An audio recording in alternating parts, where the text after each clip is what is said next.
Po mga kababayan, pakinggan po ninyo ang naging banat ni Senador Ping Lacson kay Senador Marcolita mga kababayan, kaugnay po dyan sa impeachment. Kasi sabi po ni Lacson mga kababayan na hindi po siya sang-ayon na makadalo si Senador Marcolita dyan sa impeachment. Okay? Hindi po siya sang-ayon. Tingnan, pakinggan po natin kung bakit mga kababayan. At dapat daw ang threshold ng impeachment mga kababayan na 2/3 dapat daw linawin kaagad mga kababayan. Okay, pakinggan po ninyo, sabi niya sang-ayon po siya sa sinabi ni Chis Escudero na 24 ang senador tapos yung 2/3 16 mga kababayan. Sabi po niya sang-ayon po siya. Pero may pero po siya mga kababayan. At isa pang bagay po mga kababayan, sabi po niya na si Senador Marcolita ay hindi authorized na ma-confine sa PNP General Hospital kasi dapat daw member lang ng PNP ang pwede, yung mga dependent mga kababayan. Okay, yan po ang sabi niya kasi may pondo itong PNP General Hospital, dapat dependent lang ang pwedeng ma-confine doon mga kababayan. Kaya ito daw, i-raise po niya ito pagdating po ng national budget. Okay? Questionin po niya mga kababayan. Ito po, pakinggan po ninyo ang naging pahayag ni Lacson at magre-react tayo mga kababayan. Okay, ito po. Agree kayo sir na since ang threshold daw dapat, sabi po ni SP Cheese, ay 16, dapat mapagbigyan din si Senators Estrada at Marcoleta na makadalo sa trial para ma-observe nila talaga at mas magkaroon sila ng proper judgment tungkol po dito sa trial? Yung pag-attend nila, hindi ako sang-ayon kasi ang jurisdiction nila na expected naman po yan, sir, na hindi talaga kayo sang-ayon. Alam na po namin yan. Wag na ninyo kaming utuin. Kaya nga pinakulong ninyo bago magsimula yung impeachment kasi ayaw ninyo na makadalo si Senador Marcolita. Kasi alam ninyo sa inyong mga sarili na wala talaga kayong laban kay Senador Marcolita. Yan ang totoo.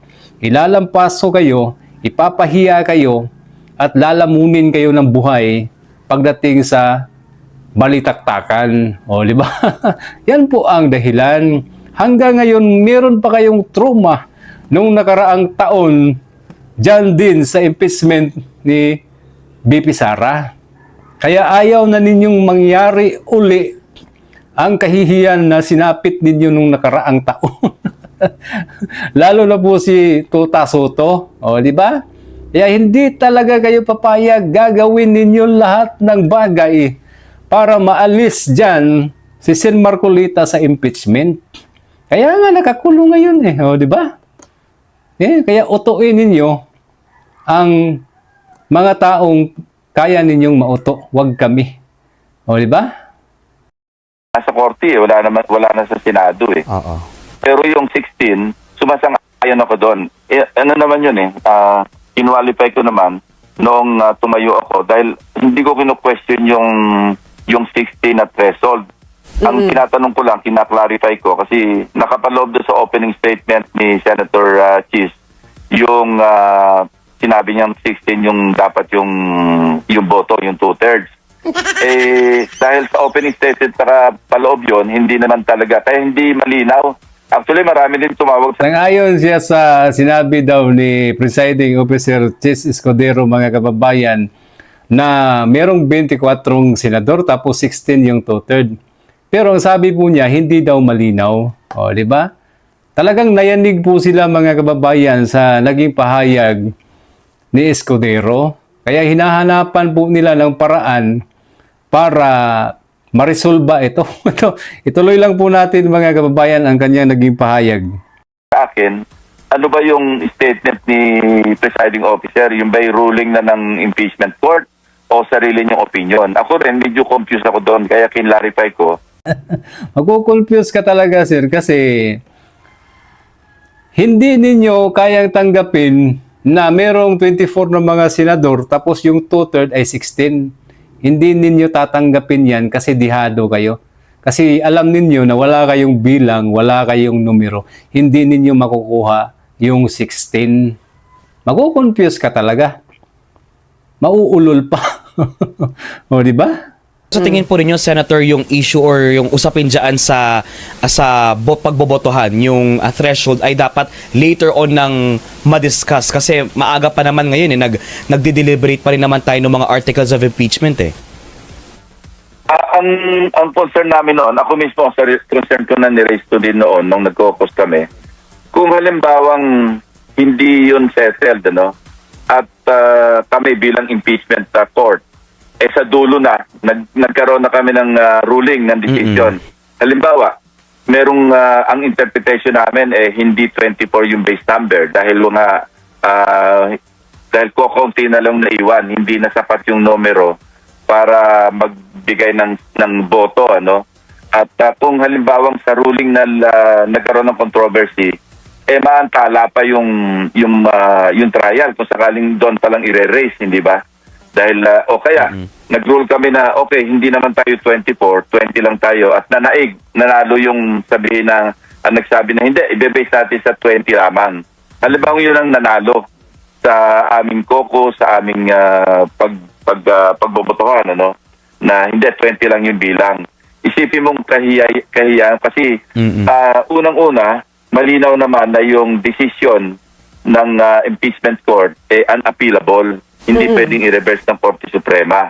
Pero maliwanag din naman doon sa Rule 65 na malawak yung poder ng Korte Suprema sa pag merong grave abuse of discretion.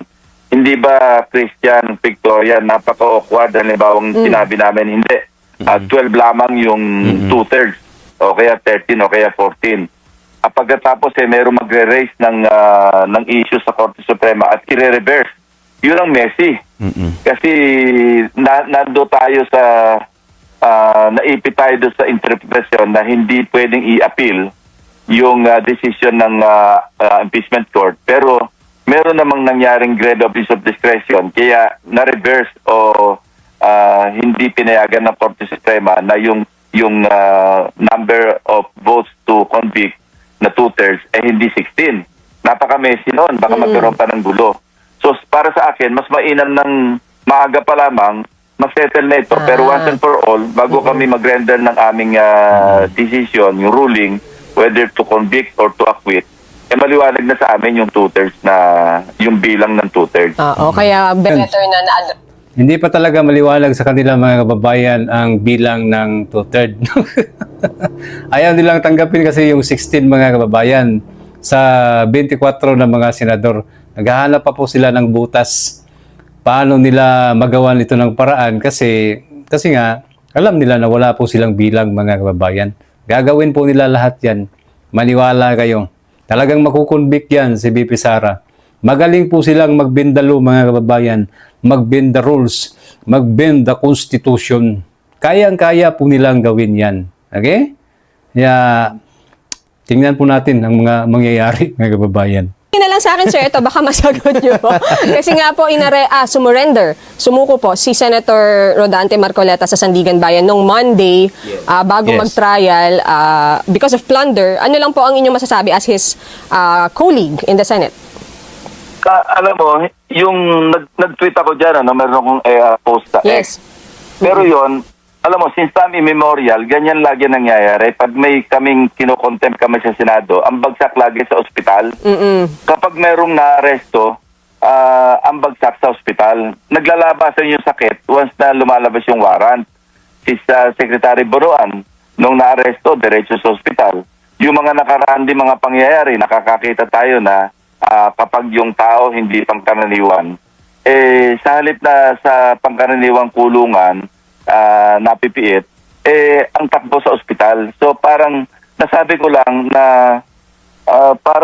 parang nagiging pattern, Hindi ito yung, ang interpretation ng iba, may mga nagbabas pa nga, na pinapatungkulan ko si Senator Marcoleta, posibleng gano'n, pero ang aking pinatutungkulan talaga, yung kaganapan lagi, na pagka merong nakokontempt at mapukulong, bigla nagkakasakit at pagka nagkakawaran at medyo mataas yung antas sa lipunan ng tao, bigla nagkakasakit, naglalabasan yung sakit. Meron pulmonya, merong mataas ang blood pressure, mataas ang cholesterol, kung ano masakit. Nagkakaroon ng brace sa leeg, tapos masakit yung likod.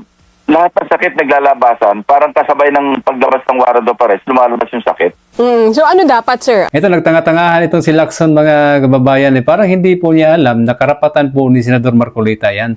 Karapatan po ng lahat ng maaresto na isiguro o tingnan ang kanyang kalusugan. Okay? Gaya po ng karapatan na binigay sa isang naaresto na magkaroon ng abogado. Kasama po yan, mga kababayan. Kaya itong si Lacson, nagtatanga-tangahan ito. Huwag kang mag-alala, sir, kasi darating ka rin dyan. Darating ka rin dyan. O, diba? Malapit na. Kaya itong mga sinasabi mo, babalik ito lahat sa iyo. Kaya maghanda-handa ka na. Mabilis lang gumulong ang panahon. O, diba? So ano dapat, sir, ang gawin? Kasi di ba PNP yung nag-accommodate ng ganyan eh? Well, unang-una, ang isang issue dyan, ang PNP General Hospital, may sariling pondo, yung public funds yan eh. Ang authorized lang dyan na ma-confine, ang pag-aalam ko kasi dating si PNP ako, yung mismo member ng PNP o kaya dependent, no, o kaya for some reason, pero sino nga na mag-shoulder ng mga gamot? Sino mag-shoulder nung ward o nung kwarto? Hindi naman, ang pag-aalam ko, hindi naman dependent si Secretary Bodoan, hindi naman dependent ng PNP si Senator Marcoleta. No, anong araw hindi naman dependent si Senator Juan Ponce Enrile nung na-confine din sa hospital. No, meron siyang kaso do sa Napoles case. Pero at least si Senator Enrile naging Secretary of National Defense siya eh. At yung PNP dati naman PC na dating branch ng Armed Forces. So, yun lang naman aking issue. At saka baka merong PNP member na nade-deny ng space doon sa PNP General Yes. Hospital. Minsan kasi hindi nabibigyan ng kwarto. Pero bakit yung hindi dependent nandun? Sinong gumagastos doon? Gusto kong erase ito pagkaroon nagkaroon ng budget deliberation para sa 2027. Which is yung malapit na DILG po. saka yung PNP. Alright. Itatanong ko ito eh. Alright. Sino ba yung mga authorized lamang na ma-confine doon? At sino yung shoulder ng expenses doon sa PNP General Hospital kapag hindi dependent o hindi member ng Philippine National Police ang naka-confine? Okay. Na malapit na pong mangyari dahil malapit na rin mag-budget season. Sen, thank you so much po sa Opo. inyong Yan po, mga kababayan, kukwestiyonin daw po ni Lacson itong pagka-confine ni Senador Marcolita dyan sa PNP General Hospital kasi hindi daw po siya authorized. Ganon po kalala itong si Lacson, mga kababayan. At sa budget deliberation daw po, mga kababayan, i-raise po niya yan. Okay? Kaya tingnan po natin, Lacson. Darating din tayo dyan at darating din ang panahon mo na ikaw naman ang malagay sa posisyon ni Senador Marcolita. Tingnan po natin kung ano ang pakiramdam, Lacson. Okay? Kaya hindi sa lahat ng pagkakataon, nasa inyo ang beat. Iikot din ang bola. Mabilis. Sobrang bilis iikot ang panahon, Lacson. O, di ba? Malapit na ang 2028. Maiksi na lang ang panahon ng inyong pagmamalabis sa kapangyarihan. Okay? Yan lang po, mga kababayan. Salamat po ng napakarami sa inyong walang sawang panonood sa ating maliit na YouTube channel.